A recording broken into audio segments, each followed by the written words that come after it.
What's up, St. Louis? Jamal Mayers here. Want a chance to watch the Blues like an insider with me?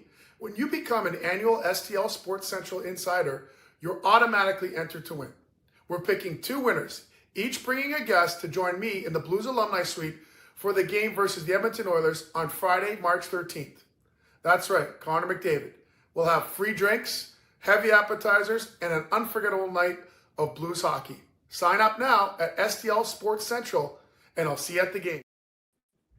And welcome into the STL Sports Central. This is the Mizzou Central postgame show. I am Chris Pelikan. He is Kareem Rush, the Mizzou Hall of Famer. Tigers just wrap up their game against Mississippi State. Final score 84-79. The good guys on the right end of this one. Kareem, I will tell you, I know you're not a big gambler, but if you're aware of the point spread in this one, which opened at Mizzou minus 7.5, and Mississippi State hits a late three-pointer after a very, very, very obvious double dribble that they did not call. If you had Tigers money today, then I'm sorry that you were on the wrong side of bad officiating. But again, Tigers win 84-79. Again, he is Kareem Rush, the Mizzou Hall of Famer. Again, Kareem, this game, one of these ones that clearly they had to have. I mean, you look at the rest of the season, this was the easiest game left on their schedule against a Mississippi State team that is scrappy, gutty, maybe has one of the better backcourts in the SEC, but one that has not won as many games as most of the other teams this year. So they had to have this one. They got it. Wasn't beautiful, but they got it. Yeah, I mean, clearly, yeah, it's one we needed, and it was pretty much a tale of two halves. Did a great job on Hubbard in the first half, kind of, got us to the lead, and he obviously responded in the second half with a great 20-point second half that he had. But all in all, a solid win. He said definitely place to improve.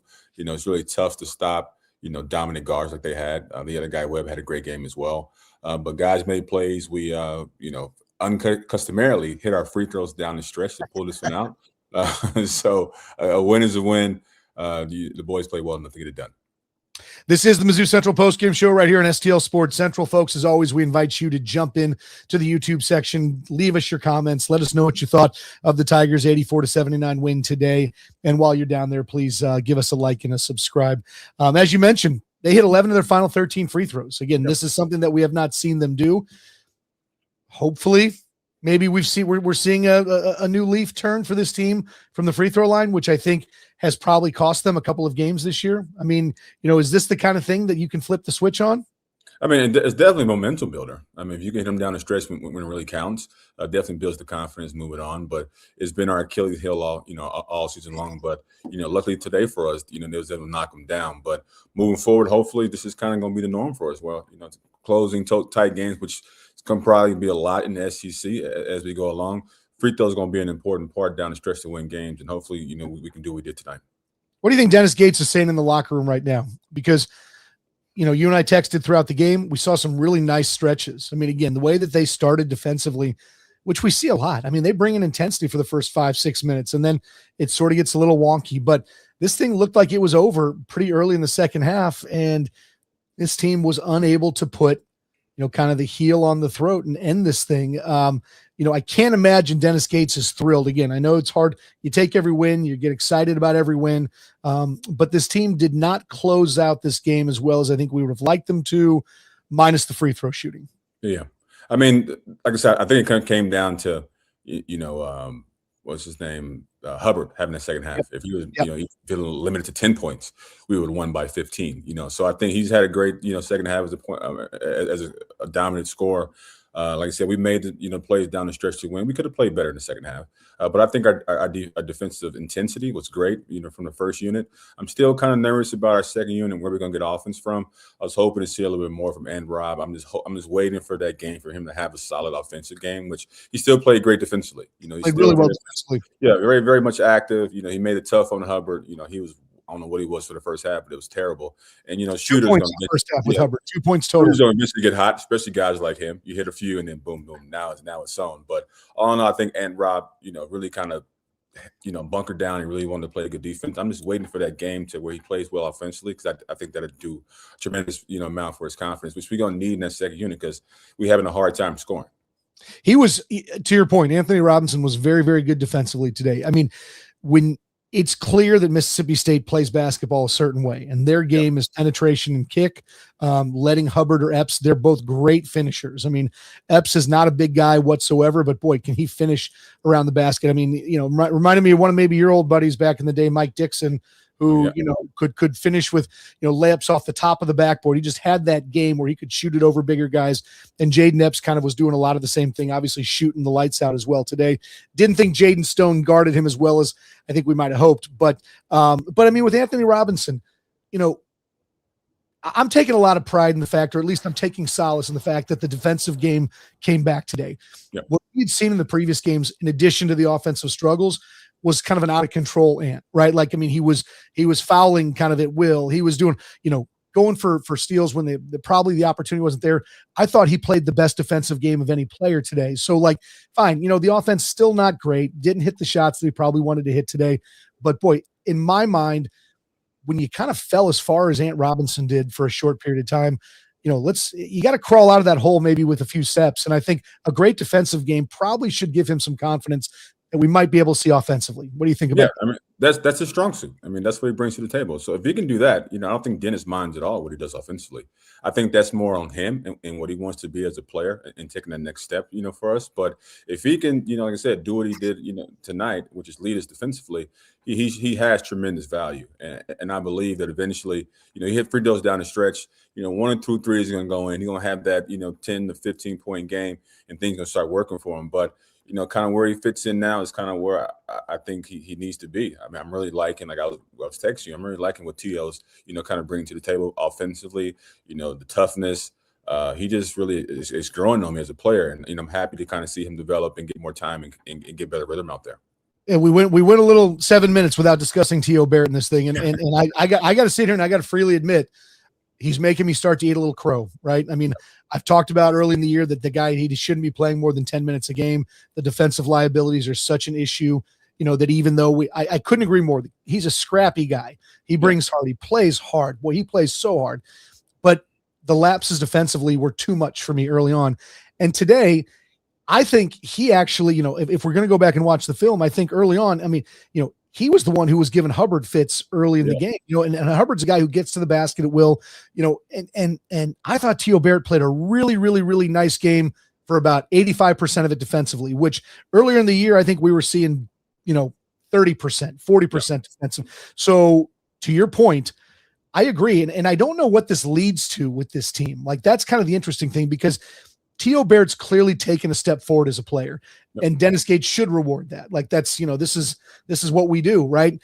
But I do think that Anthony Robinson has to be an important part, right? And so, Jaden Stone's scoring is obviously an important thing. I don't think Jaden Stone played a good defensive game today. Trust me, I understand their whole game was high screens, and he was not fighting through those real well. I know it's tough when it's a 6'8", 240-pound guy that you're trying to run through over and over again. Yeah. So, so again, but point being, I'm curious what your thoughts are on how they should sort of be running their backcourt as we see T.O. Barrett earn these minutes that he's getting now. Anthony Robinson still such an integral part if they want to be great. Jaden Stone clearly still that spark plug offensively who makes big plays, who needs minutes. I mean, what are your thoughts on the right way to sort of, finesse those two spots in the backcourt at this point? I think we're good with a three-head approach. I mean, Ant Rob got in kind of early, I think at the 15th mark. So that gives him time to kind of play starter minutes, so his confidence is still there. And then when T.O. needs a break, he bring back in Stone. So I'm liking kind of where we're starting to kind of figure it out there. Mac is not probably going to see the floor very much. Boateng got injured. Hopefully he's okay. Yeah, I'll talk about that in a bit. Yeah, but I think our three-head approach is pretty good. We just need a little bit more from Enrob. But if he's leading us defensively, we can withstand his offensive lows for the most part. But at some point, he's going to have to play better for us offensively. He is the Mizzou Hall of Famer, Kareem Rush. I'm Chris Pelikan. This is the Mizzou Central Postgame Show, and it is brought to you in part by the Legal Buddy app. Life happens fast. 1 minute you're driving home, the next flashing lights are in the rear view. When trouble knocks, answer with confidence with the Legal Buddy app. You can connect to a local attorney in seconds, whether it's DWI, car accident, criminal charge, or traffic ticket. Download the Legal Buddy app today at legalbuddyapp.com. Register and use the code LEGAL to enter for a chance to win a $250 Amazon gift card, always on your side. That is the Legal Buddy app. Kareem, you mentioned Honor Boateng, and you're your heart just breaks. I mean, we don't know. We haven't had any word yet about exactly what the diagnosis was, but anytime you're stretchered off the field, off the court, he was going in clear for a dunk and it looked like his knee just sort of gave out on him. It looked like he slipped at first. And I just thought, maybe the floor was a little bit, wet there, whatever, but he immediately grabbed his knee. Coaches got out there, full brace, stretcher, doesn't look good. And it's such a shame because here's a kid who is, the play before has a huge follow dunk, looked like he was on his way to a second big thunderous dunk. And, now it looks like that knee is going to be a real issue. I mean, your heart has to go out to honor Boateng. Yeah, absolutely. I mean, my career ended on a knee injury. So whenever I see somebody go for their knee, it kind of gives me flashbacks and PTSD. So, I feel for him, young kid. You never want to see somebody get hurt. Was really hoping to, have him find, some more, time and influence in the lineup, but, didn't look good. So he might be done for the year. I'm assuming. Yeah, kind of looked that way. I mean, hopefully we are proven wrong on that, but again, just not a good looking injury for Honor Boateng, who, again, flashed at moments, looked for a little more consistent, was having some nice moments on the court. And, again, I guess we'll have to see sort of where this all turns out. Interested in your thoughts, Kareem, on the way we're seeing the rotation work a little bit. And it seems to me like we're really falling into the way this needs to be, right? So if you're looking at the guys who got more than 15 minutes today, it's basically the 7 guys we've talked about a lot. Sean Phillips played 16, and Phillips didn't play a bad game. Again, he had to be pulled away from a silly situation again, got a technical foul. I love that he plays with heart, but boy, you really got to get that thing under wraps. But you got to have your Rasheed Wallace. 100%. He's very Rasheed Wallace. I wish he could score like Rasheed Wallace could score, but that's all right. But T.O. Barrett ended up with 30, Trent Pierce 30, Mark Mitchell 36, Jaden Stone 33, Anthony Robinson 23, and Jacob Cruz 20 minutes today. It really does feel like this is the rotation that we will be seeing for the rest of this year. And truth be told, I mean, obviously this seems to be the very obvious 8 that need to be playing. Yeah, this is our best lineup. Like I said, I'm just really kind of figuring out who's going to be our second unit in our offensive punch there. I'm liking Cruz back to the bench and Rob there. We just got to be able to have him, kind of, lead that charge there. But I'm liking the first unit. First unit came out and played well with Texas and how well they played defensively. The ball moves well. They really fit well together, especially with T.O. leading them. So I'm happy with the first unit. Again, I'm just kind of figuring out what that second unit really looks like. It's funny. We talk about the second unit and, Trent Pierce got the start in this one. And again, you and I talked and I just wasn't sure early on in the season whether or not him not being there was that big of a factor in how this team started the year. But boy, I think he's just an unsung guy and he doesn't necessarily fill up the stat sheet, 13 points, 3 boards, 2 steals today. But it feels like Trent Pierce is around for important plays, and I think he's really rounding into form. I don't know that he'll ever be a 20-point-a-game guy, but boy, it just seems like Trent Pierce does a lot of things right on the court. Yeah, you need those 3-and-D guys. He's the perfect 3-and-D guy. Can knock down shots, space the floor, gives Mark an opportunity to have more spacing out there. So full strength, we're a lot better with him in the lineup. And, it could be either him or Cruz. I like Trent's versatility a bit more than Cruz. He can do better defender, better rebounder. Yeah. So I like him out there more than Cruz. But Cruz is going to serve a purpose as well. I think once that second unit kind of solidifies itself on who's going to be the threat and how we're going to play that way, we'll be fine. Like I said, we can always go on a nice little, stretch run and win a few games and be back in the hunt. So, again, a win is a win. Let's build on it and see what happens next. Mark Mitchell does what Mark Mitchell does today. 19 points, 7 boards, 4 assists. Everybody kind of maybe a little bit of, held their chest for a second there when he went down as well. And you're going, boy, this is, this just would be the death blow to this thing. But, again, I mean, what can you say about Mark Mitchell? It's just consistent. He's the guy who stops runs by other teams by going out and getting a tough basket. I mean, so it's obvious that, I'm not breaking any news here that this guy is the heart and soul of this team. And again, just another Mark Mitchell-esque performance today.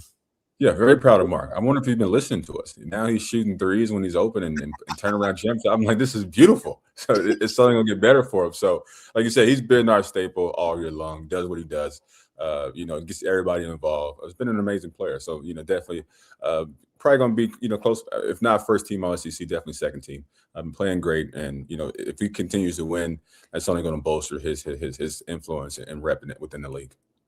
This is the Mizzou Central Postgame Show right here on STL Sports Central, folks. As always, we invite you to jump in with your comments in the YouTube chat. While you're in there, please hit that like and subscribe button. And folks, this is the Mizzou Central Postgame Show, and it's brought to you by home banking partners, home for business banking partners at Home Bank. Sorry, from business lending to everyday banking, Home Bank has been with us since day one as a trusted partner. Business is not just about numbers, it's about relationships. And with Home Bank, those relationships make all the difference. Home Bank is the team behind our team at STL Sports Central. Visit myhomebank.bank or call 855-577-2001. Home Bank, member FDIC, more than a bank. They are your business partner, and they do bring us the money moment of the game. And Kareem, I don't know, hard to pick like a great moment in this game. I might throw out, in my opinion, the free throw shooting just down the stretch. It's not a single moment, but I mean, boy, that was obviously in this one, seemingly the difference between the win and the loss was the fact that they went out there and they hit 11 of their final 13 free throws in this thing. So, again, I would say that maybe it's the free throw shooting. Your thoughts on a money moment of the game? Yeah, I agree. Yeah, I think they started fouling us down the stretch, for that exact reason, because we have struggled. We're the last ranked free throw shooting team in SEC. So they probably thought, once they hit a run, we was going to kind of, miss, those shots down the stretch. But again, kudos to guys for knocking those down, being confident, and getting to the line, and hitting them in the crush moment. That is the money moment of the game, and it is brought to you by Home Bank, the team behind our team at STL Sports Central. Visit myhomebank.bank or call 855-577-2001. So, Kareem, the Tigers get the win today by final of 84-79 over Mississippi State. They take the week off, so they don't have anything to play this week, so it might be a good chance for them to get healed up a little bit, work on a thing or two. Yep. Next game up is at South Carolina a week from today. And we're sitting here, we're talking about this, and I'm like, I just don't know how you can say that there's a more important game for this team this season. They've got a pretty tough road down the stretch. They've got to stockpile some wins.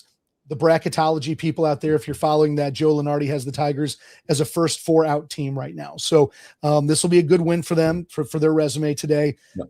But a road win at South Carolina, who maybe is one of the lower end teams in the conference, seems like it's a must-have. Your thoughts? Yeah. I mean, protect the home court, which is what we do. And then we got to get a couple road wins and stack a couple in a row to kind of, bolster our ranking and our strength of schedule. So we got a challenge. But again, a win is a win.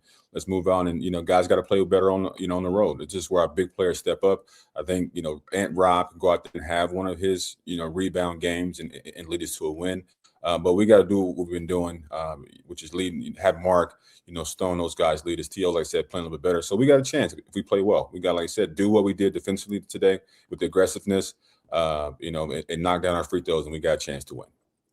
If we talk about the schedule beyond South Carolina, here's what it sounds like. They're at Texas A&M, quietly one of the best teams in the conference this year. At home against Texas. Yep. That's a tough game, right? At home against Vanderbilt, one of the better teams in the conferences. They go to Fayetteville to take on Arkansas after that. That's going to be a tough one. At home against Tennessee, a perennial tough one. They go to Mississippi State, which, again, obviously it's going to be a different game in Starkville than it was here in Columbia. Then they finish off with games at Oklahoma and then at home against Arkansas. So, you look at what they've got in those 4, 6, 7, 8 games after South Carolina.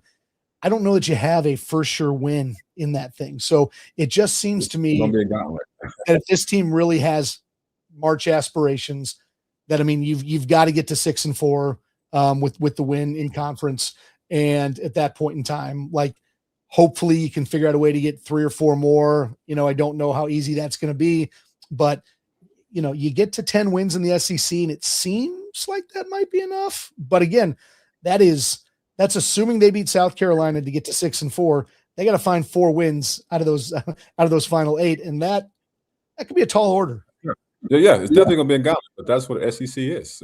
So we got to go out there and steal a few, surprise a few games, and do what we got to do. But yeah, I think that 10 win mark is a good barometer for us to get in the tournament, and so we'll see what happens.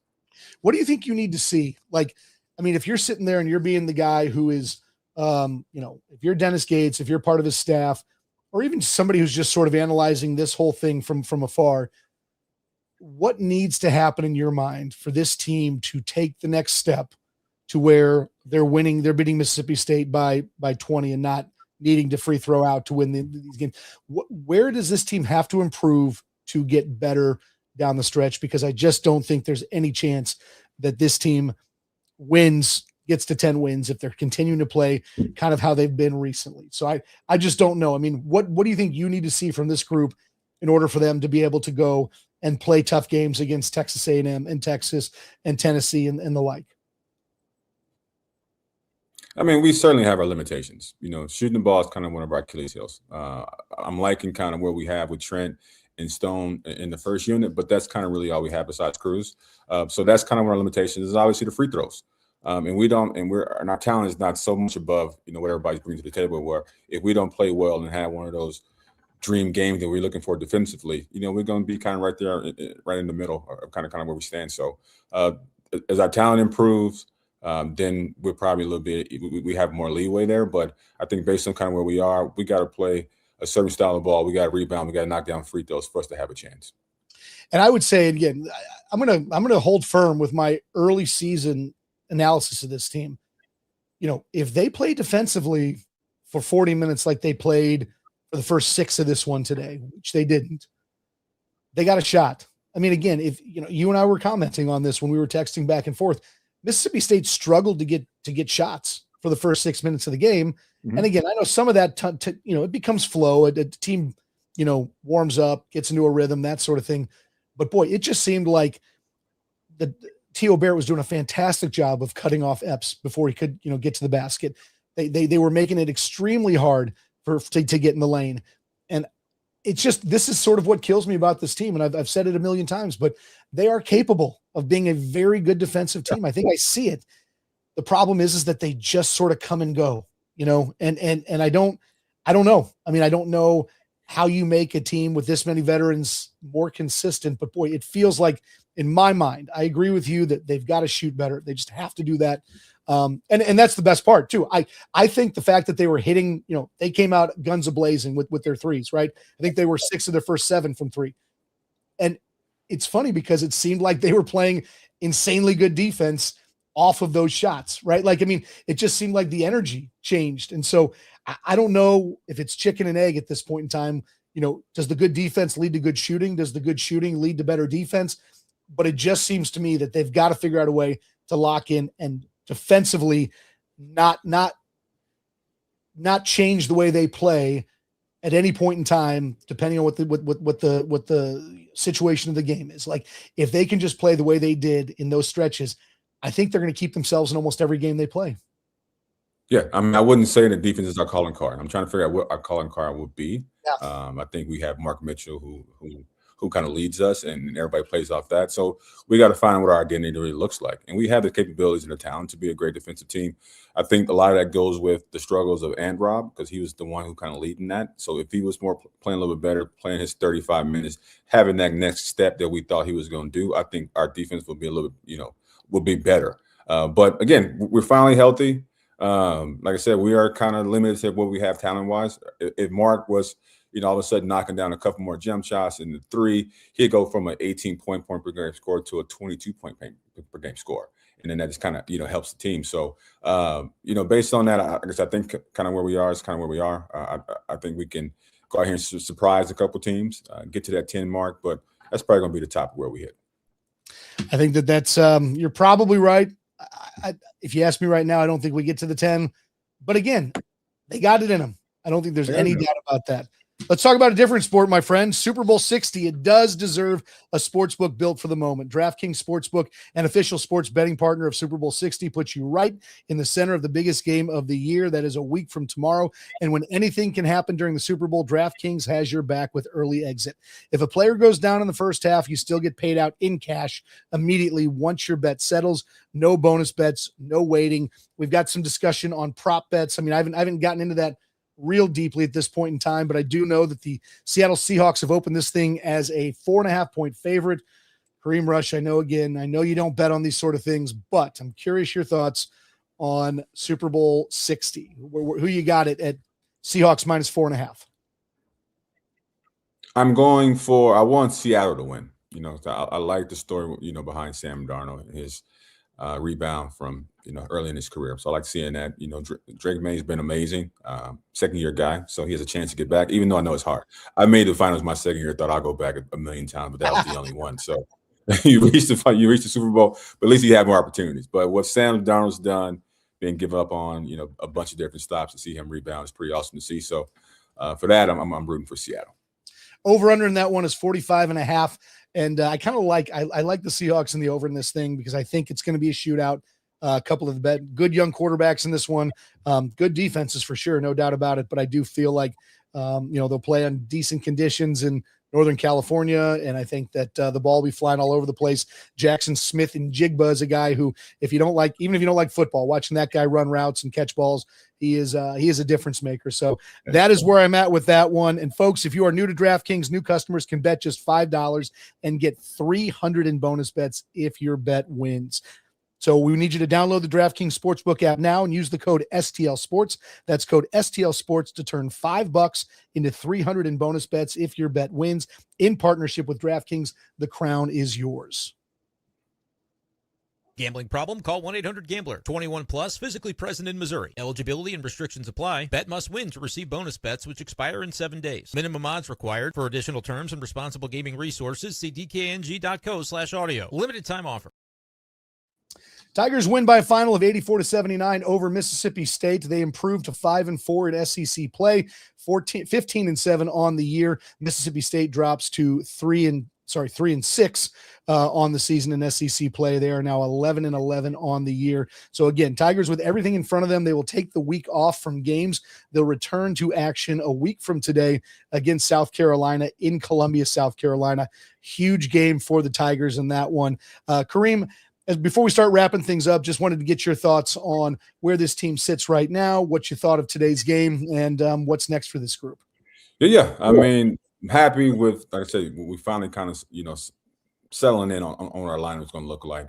I'm happy with the first unit. Like I said earlier in the show, that TL is really kind of, really standing out for me right now. And I'm liking kind of where our first unit is headed, from a defensive standpoint, offensive standpoint.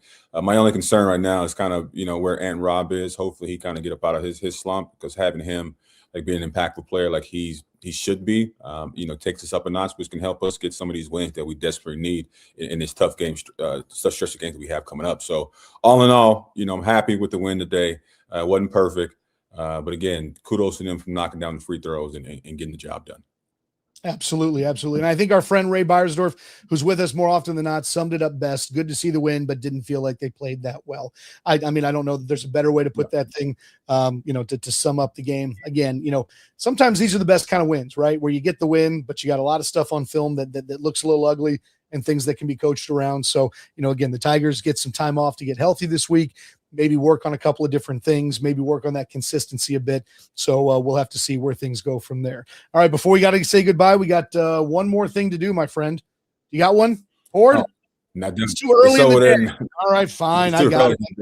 Not for me, man. Not for me. It's Bourbon 30. But Mizzou Central Postgame is sponsored in part by University Spirits' new Rivals Bourbon Collection, featuring the black and gold. Taste the tradition in every sip from University Spirits, a company created by our very own Kareem Rush and his brother Brandon. This brand is not just a product. It's a celebration of legacy, culture, and the connection we share over a great drink. University Spirits is here to elevate every sip one story at a time. To pre-order, visit unibrandandspirits.com. Even if you're not a bourbon drinker, support one of our favorite Tigers and grab a bottle to display at home. That is unibrandandspirits.com for the new black and gold bourbon. Kareem, let us know what's going on with the company while I have my sip. Yeah. So exciting. So we launched next week with our new flavor profile. So it's been a long time coming. Again, Missouri has its own sorghum flavor profile, Candace, sunflower, honey. So go to Uni Brands and Spirits to check out the website. Got a lot of cool stuff in the line. We have a really cool concept called Excellence, Evening of Excellence, where we bring in legends of different schools, have a nice Michelin star dinner, and do fun stuff. So there's a lot of cool things, coming along with the brand. So check out Uni Brands and Spirits. Pre-order your bottle now, and we launch next week. Well, hey, Chris, before we go, I got one quick X's and O's question for you, Kareem. Jump in here, love it. Jump Just in. One quick question that was jumping out to me in this game, Kareem, and I got to ask you before we go. They start Trent Pierce. I know we broke that down, but at no point during today's game. There was a lot more Trent Pierce and Mark Mitchell on the court at the same time. But at no point did Dennis Gates and company ever really put those guys in any two-man action and kind of leverage the gravity of kind of your two most dangerous players. If they're going to keep starting Trent, isn't this something they have to start, doing, is putting those guys together in actions on the same side of the floor? I love that. I mean, that'd be a great, something different than we've done in the past. So actually, I didn't think about that. So that's actually something that Dennis needs to do and think about. Because again, what Mark does, that play, that pick and pop might be a really nice action for him. It was honestly, look, Matthew just took off. But again, I think it's a great point. And honestly, one of Mark Mitchell's his nicest assists of the day was on that pick and pop with Sean Phillips. And so again, I mean, it seems like, again, I couldn't agree more that that would be, you'd love to see more action like that, playing a little high-low and doing that sort of thing. Because again, I agree. And that's where Trent Pierce really is. He doesn't handle the ball like a point guard, but he does handle the ball pretty well for a guy who's 6'11". And it seems like you could work some stuff with him there. Giddy's that big. He's a big dude. I know. Out there, 6'11". So he's very versatile. So I think, like I said, having him back opens up a whole new, avenue for us. So as he gets more and more comfortable, he may have one of those games where he comes out and has 20 to lead us to a win. So he has the capabilities to do that. I can absolutely see him knocking down 4 or 5 threes in the game at some point with the right looks. Absolutely. Well, Kareem, always appreciate it, my friend. Enjoy your week. We'll get back at it a week from today as the Tigers take on South Carolina in Columbia. That is the current Mizzou Hall of Famer, former Tiger star 3-point shooter, 20 points a game, one of the best that ever did it for the Tigers. He is Kareem Rush. I'm Chris Pelikan. Tigers win 84-79 over Mississippi State today at home. And folks, we will see you again next week. Thanks so much for being with us.